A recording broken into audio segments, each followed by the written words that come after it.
हिलावले हिलावले पूरा इंडिया हिलावले भौजी हो तोहरा ढोली। गरिमा रिकॉर्डिंग स्टूडियो गुजरात। चर्चा बाटे भौजी तोहर यूपी या बिहार में, रोजे रोजे छापता रे ढोरी अखबार में, रोजे रोजे छापता रे ढोरी अखबार में। चर्चा बाटे भौजी तोहर यूपी या बिहार में, रोजे रोजे छापता रे ढोरी अखबार में। लपुआ पढ़ल सब पीछे पढ़ाई छोड़ी, पूरा इंडिया हिलावले बाटे भौजी हो तोहर ढोली। पूरा इंडिया हिलावले बाटे भौजी हो तोहर ढोली। पूरा इंडिया हिलावले हिलावले पूरा इंडिया हिलावले बाटे भौजी हो तोहर ढोली।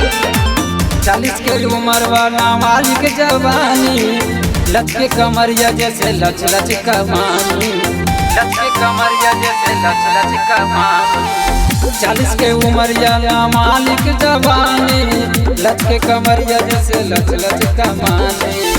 काहे हमरा से जानू तू मोहम मोरी, पूरा इंडिया हिलावले बाटे भौजी हो तोहर ढोली। पूरा इंडिया हिलावले बाटे भौजी हो तोहर ढोली।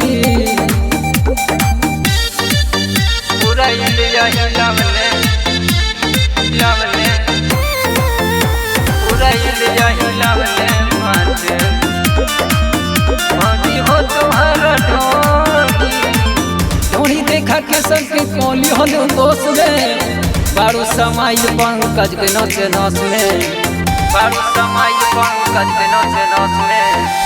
ढोली देखा के सबके कोली होलो दोस्त में, बारू समाइल पंकज के नचे नस में। राजेश घमंड तोहर याज तोड़ी, पूरा इंडिया हिलावले बाटे भौजी हो तोहर ढोली। पूरा इंडिया हिलावले बाटे भौजी हो तोहर ढोली।